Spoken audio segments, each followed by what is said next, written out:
যখন আপনি নিজেকে সত্যিকারভাবে ভালোবাসবেন তখন আরেকজনকে ভালো লাগবে না, যতক্ষণ পর্যন্ত তারা আপনাকে ভালো না বাসে, আপনার সাথে ভালো আচরণ না করে, বা যতক্ষণ পর্যন্ত আপনার ভালো না চায়, ততক্ষণ পর্যন্ত আপনার অন্যদেরকে ভালো লাগবে না।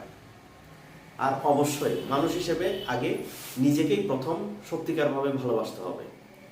কারণ যদি আপনি নিজেকে সত্যিকারভাবে ভালোবাসেন, তাহলে আপনার খাদ্যাভ্যাস, আপনার আচার আচরণ, আপনার যে মানে অভ্যাসগুলো, ভালো অভ্যাসগুলো আপনি রপ্ত করবেন, যাতে মানুষ আপনাকে ভালো বলে বা মানুষ আপনার সাথে মিশতে চায়, বা আপনি সমাজে বা দেশে অবদান রাখতে চান। তখনই মানুষ আপনাকে ভালোবাসবে, যখন যখন আপনি নিজেকে ভালোবাসবেন। আর যখন নিজেকে ভালোবাসবেন, তখন আপনি অন্য মানুষদেরকে কিন্তু সেই সব মানুষদেরকে কিন্তু ভালো লাগবে না আপনার, যে আপনার ভালো চাইবে না। তাই আগে নিজেকে ভালোবাসুন, নিজের শরীরের দিকে, নিজের মানসিক স্বাস্থ্যের দিকে নজর দিন। আর এভাবেই আপনি যখন নিজের দিকে নিজে ডেভেলপ করবেন, তখন দেখবেন আপনি নিজেরও উন্নতি করছেন, সমাজ ও দেশের জন্য উন্নতি সাধন করছেন।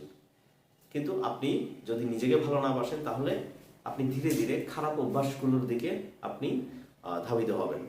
দেখা যাচ্ছে আপনি মদ, সিগারেট বা নেশা জাতীয় বিভিন্ন ধরনের দ্রব্য গ্রহণ করা শুরু করেছেন, আনহেলদি ফুড গ্রহণ করছেন।